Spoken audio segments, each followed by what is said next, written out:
jërë ngeen jëf mbokk yi comme ni ngeen ko waxee démb di rafetlu seen liggéey loolu muy waa Sonaged ndaw yi nekk Njaaréem seen liggéey bi mucc ayib bi tey ji malgré tabaski bi ak xat-xat yi ku nekk toog seen kër ñoom ngoon gi 16h lañ nekk ci terrain bi dem nag investir fi nga xamante ne nii mooy le marché Ndoumbé Diop bu leen fàttali ne marché bi moo nekkoon lieu de convergence bi ñoom ñëpp tey ji ñu daje fa dem du ko setal ñu dem xool liggéey bi marché bi ni mu tilimee ak bu paree ni muy mel.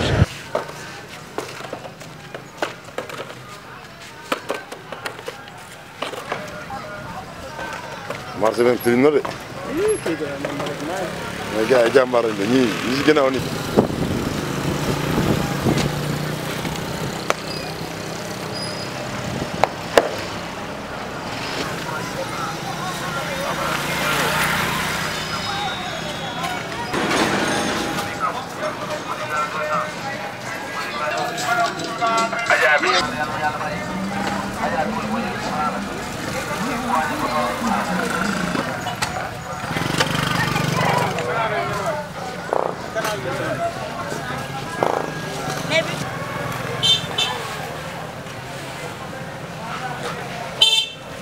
Mame Fatim Mbacké assistante déléguée départementale Sonaged Diourbel tabaski wuñu sax dañoo def farata bi rek ñëwaat ci terrain bi depuis 16h30 ñu ngi ci non dugg nañ ci koñ yi tamit même ci rue bi ba ci kanam tamit dañuy duggaat ci koñ yi parce que il faut ñu jël yeneen artères yi nga xamante ne nii moo sekk marché bi pour marché bi mën a sekk xam nga boo jëlee rue bi kese day mel ni benn pousse rek nga daal di semp ci foin bi loolu moom soxlawuñu ko ñoo soxla bale marché bi yëpp dans sa totalité ba mu mën a sekk ndax ëllëg nit ñi mën a ñëw delluwaat seen bërëbu liggéeykaay yi moo tax instant bi lépp lu jëm ci marché bi ak alentour yi dinañ ko jël incha allah. kon tey marché bi ak alentour yi daal ngeen consacré. waaw marché bi dinañ consacré wu. suba nag parce que fii takk ci dëkk bi dara yeeg yooyu yëpp tax na. waaw suba moom incha allah ñu ngi jëm daralu Kër Jegaan fa la ñuy xëy ci dimanche bi ba heure descente bi pour jéem a éradiquer tout ce qui est ordure ak dépôt ku nga xamante ne ni ëllëg wala gannaaw ëllëg képp koo xam ne ni amoo nga fa place wala nga fa def sa occupation ni nga ko fa mën a delluwaat ci anam yi mu gën a rafetee. daral bu mag bi nag central bu CMT bi. waaw daral CMT bi incha allah altine foofu la ñuy xëy foofu moom mooy suñu dernier point de chute fa la ñu war a xëy pour defar daral bi ak li ko wër yëpp ak CMT bi ak ba li jëm ci Senelec bi lépp loo xam ne ni aju na ci Senelec bi ci daral bi du moins xam ne ni nit ñi dañ fay daje ab ci préparatif fête yi pendant après fête yi incha allah lépp dinañ ko jël defar ko ba mu anam yi mu gën a rafetee. avant tabaski bi kon yéen ñoon ci marché. waaw depuis une semaine je pense wala 10 jours avant tabaski bi équipe yi ñu ngi woon ci sur le terrain mu jëm ci lu jëm ci daral yi ci marché bi tamit en même temps tam ci lieu de culture yi tamit tax jumaa yeeg jullikaay yëpp defaroon nañ ko à l'avant julli bi.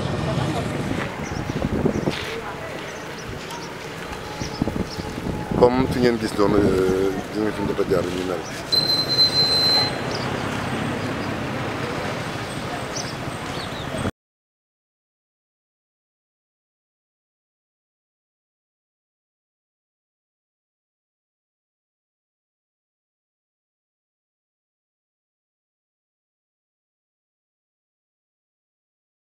avant ñuy pare liggéey bi nga xamante ni mooy marché Ndoumbé Diop jëm Thierno Kandji ci di ministre de l'urbanisme di Moussa Balla Fofana teew na ci jotaay boobu. waa Sonaged am mbégte si ñoom rek di wax ne population Sénégal yëpp dañu war a jël exemple ci waa Sonaged ci seen détermination parce que bésu julli 16h ñu bàyyi seen lépp ñëw fas yéene jël 3 jours yoo xam ne dañ koy nekk ci nettoyer dëkk bi. engagement bu mel noonu moo tax dama koy def naa ko daaw defaat ko déwén te incha allah saa su ko yàlla di bëgg rek dinaa koy faral di def mooy chaque fois que waa Sonaged di génn nettoyer dëkk bi ci heure yi ma ñëw saafonte ak ñoom xool ndax lépp mi ngi dox taxawu leen di wax population yi yëpp ne lii exemple bu ñu leen bëgg a jox rek la waa Sonaged mënuñu nettoyer réew mi yëpp mais kenn ku ci nekk bu amee ci lu mu téye rek buntu këram koñam. nit ñu jug après tabaski bi ñu tabaski ci jàmm mais setal réew mi ci jàmm tam donc looloo tax ñu di ko def rappeler nit ñi ne feetu baax na waaye sàmm tam cadre de vie bi am na solo donc loolu lañ ci doon am moo ñu ciy yéene moo tax ñuy wàcc ànd ak ñoom di leen jaajëfal mais aussi ñaax askan wi pour ñu jël même exemple bi. di leen wax rek ne defar réew mi dama ko yàgg naa ko di ko wax avant sax yàlla di dogal li muy dogal yëpp réew benn président ak 25 ministres mënuñ koo defar askan wi yëpp ñooy jug di ko defar. lancé nañ set setal yi pendant 1 an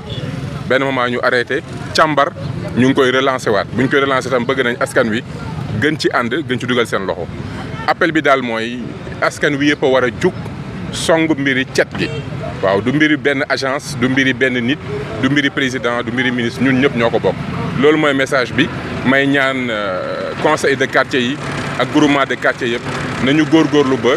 suba gannaaw suba fan yi di ñëw ñu génn defaraat koñ yi fexe ba tabaski bi du signifier saltel réew mi